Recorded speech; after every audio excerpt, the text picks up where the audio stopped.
This begins the first major unit of this course, which we use to cover physics as one of the largest big data problems.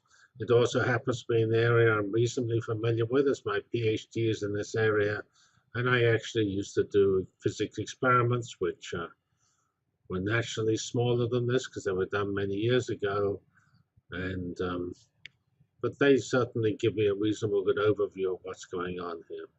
So this particular area is got a lot of press because it discovered the Higgs boson, and we will focus on that data. The actual analysis and discussion is valid for the broadly for this type of experiment or this type of scientific research.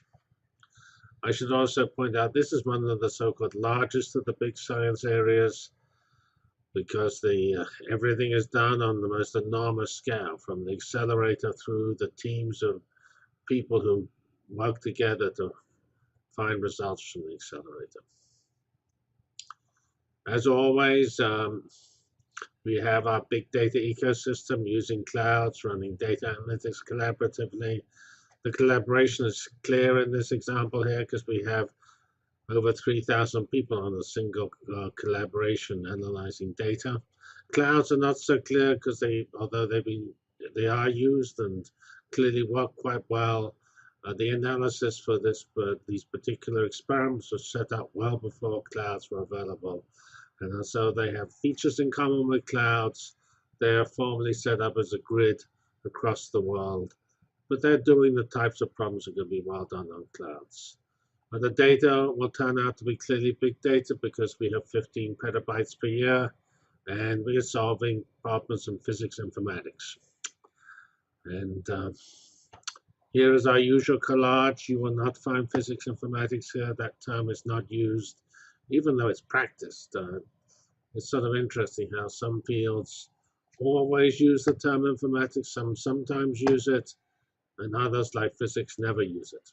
Chemistry, for example, does use informatics to describe a lot of the key work between on the IT to support drug discovery. All right. So in this first section, we're going to set the scene of the physics problem and what we have to do, and then as we go through this section, we will see that the key analysis method is not some fancy machine learning algorithm, but rather relatively straightforward, although done with great care, statistics, analyzing the data and using what's called histograms to present the results. And this type of physics experiments gather so-called events, which are things observed which have particular properties, and you group together things with like properties, and that's called a counting experiment. You count how often something happens. In this case here, we're going to be ending up counting how often the Higgs happens by grouping together particle events taken at the accelerator which have Higgs-like characteristics. So this complicated diagram really summarizes the entire sort of physical situation. We have at the top left a picture of the accelerator, which is 175 meters underground, and it has various places marked on it. CMS is one of the experiments, LHCb is another, ATLAS another, and ALICE is another. Otherwise, this just takes protons and antiprotons and whips them around in a circle, gradually building them up to larger and larger energies. Protons, being heavy, do not radiate energy very much, and so you can actually make protons much more energetic than electrons, which are so light they radiate their energy very, very fast if you send them around in a circle. So there is a reference up here, which is to a paper, and which is published as a chapter in a book which you might want to look at, or else that paper, almost the correct version of that paper, is up online. And we will see that the data is taken at the accelerator. It is immediately analyzed to remove events that are obviously not useful. And then it goes through various stages, increasing in value and decreasing in volume. And this is all done on the so-called computing grid. And as we mentioned later on, the computing grid's about 1/3 of a million cores running simultaneously across the world. In this problem, we take lots and lots of events, and each of those events can be analyzed independently, although we don't actually think of it at the event level, because it takes only maybe 10 seconds to analyze an event. If we worried about every event, we would have lots of overhead. So we tend to do things in bunches of events or files of events, which produce jobs which run for many hours. Still, those jobs which can run for many hours, or each of them can be done independently, and each of those jobs sequentially goes through all the events associated with it. And both grids and clouds can analyze this type of data. And because this whole project was set up almost 15 years ago now, I suspect the first detailed and setup of the software was done.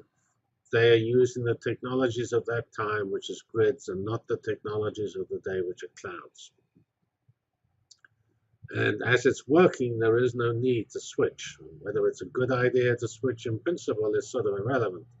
You don't take, you spend a huge amount of effort setting it up. You don't throw that effort away.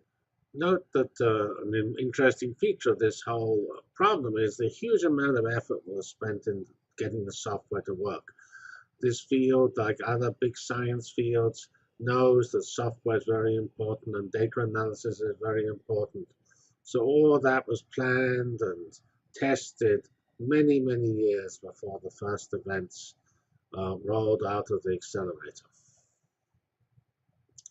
If we now go to the top right, we see an actual picture of one of the experiments, ATLAS. There were two sort of major general purpose accelerator experiments, ATLAS and CMS. Each of those lives, as is shown in the top left, at a different part of the accelerator where the proton and antiprotons collide. And there's a good reason, as we'll actually discuss a little later in Unit 4 of this section, to have more than one experiment which can tend to probe the same thing, because you're very worried that in something of this complex, look how big this thing is. It's far bigger than the poor old person here.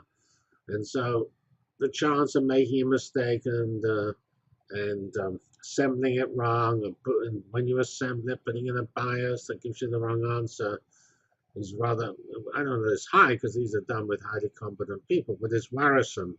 And by doing an analysis on two totally separate apparati is obviously one particularly important way of making certain that the answers are believable.